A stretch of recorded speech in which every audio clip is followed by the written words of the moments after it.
Naitwa Eric Maltin Muta. Ni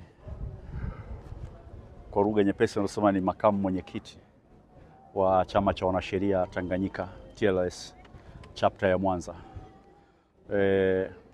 Leo tumefika mahakamani hapa, mahakama ya wilaya ya Nyamagana, kwa ajili ya kutoa msaada wa kisheria unaotolewa chini ya chama cha wanasheria Tanganyika mkoa wa Mwanza kwa washtakiwa mbalimbali wanaoshtakiwa na matukio yaliyotokea kati ya tarehe 29 siku ya uchaguzi mkuu mpaka tarehe 31. Kwa ujumla washtakiwa waliopandishwa kizimbani ni 172 na mashtaka yanayowakabili kwa mahakimu tofauti tofauti.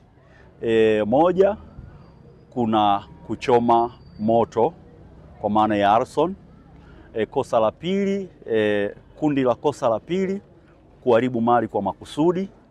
Kosa la tatu, unyang'anyi wa kutumia silaha, na wapo pia ambao wanakabiliwa na mashtaka ya kufanya fujo. Na bahati mbaya sasa, katika makundi yote haya hakuna kundi hata moja ambalo lina mshtakiwa yote alipata dhamana, kwa sababu katikati yake kuna makosa ambayo hayana dhamana, hasa la armed robbery kwa maana ya unyang'anyi kwa kutumia silaha. Mpaka sasa makundi ambayo yamepandishwa kizimbani kwa mujibu wa hati ya mashtaka ni 8 ambayo yapo kwa mahakimu tofauti tofauti, ikiwemo hakimu mkazi mkuu Mheshimiwa Princessia Mushi, Sumari, Tuji, pamoja na Mheshimiwa hakimu mkazi mkuu Mheshimiwa Mpuya.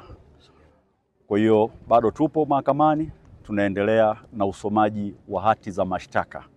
Kwa hiyo hakuna hata mshtakiwa mmoja ambaye amepata dhamana, kwa sababu kati ya wote kosa moja kubwa ambalo limewekwa ambalo anashtakiwa nalo halina dhamana ni unyang'anyi kwa kutumia silaha. Hili ni kosa ambalo linawakabili washtakiwa wote mpaka sasa 172.